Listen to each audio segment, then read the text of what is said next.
నెల్లూరు జిల్లా ఆత్మకూరు నియోజకవర్గ వైఎస్ఆర్సీపీ ఎమ్మెల్యే అభ్యర్థి మేకపాటి విక్రమ్ రెడ్డి ఎన్నికల ప్రచారం నిర్వహించారు. ఆత్మకూరుకు అన్నం ఏం చేశారో చెప్పాలంటూ ఆయన డిమాండ్ చేశారు. 2014 ఆత్మకూరు గెలిచిన అన్నం ఎటువంటి అభివృద్ధి చేయలేదని తెలిపారు.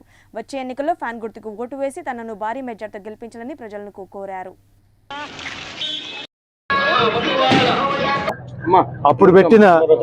అప్పుడు పెట్టిన హామీలే ఈ మేనిఫెస్టోలో కూడా పెట్టడం జరిగింది.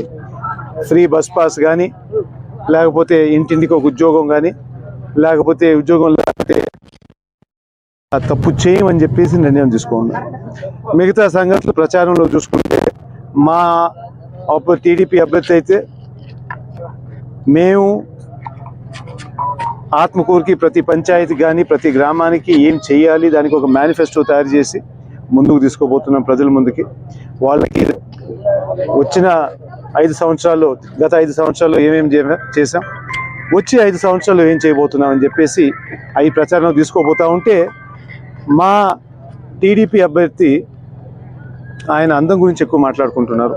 ఆయన చాలా అందంగా ఉన్నాడంట, ఎండకొచ్చి కొంచెం నల్లగా అయిపోయాడంట, ఒక 10 రోజులు ఏసీలో కూర్చుంటే మళ్ళీ అందం వస్తాడని చెప్పేసి చెప్తున్నారు.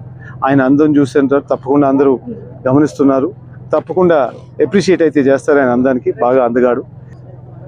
విజయసాయి రెడ్డి కూడా నెల్లూరుకి మేనిఫెస్టో తయారు చేశారు. దాంట్లో ముఖ్యమైన హామీ ఏంటంటే హై లెవెల్ కెనాల్ పూర్తి చేస్తాం. అది ముఖ్యమైనది. తప్పకుండా 3 సంవత్సరాలు పూర్తి చేస్తామని చెప్పేసి ఆ మాట పైదాకా తీసుకెళ్ళాం కాబట్టి మన మేనిఫెస్టోలో పెట్టాం కాబట్టి తప్పకుండా పూర్తి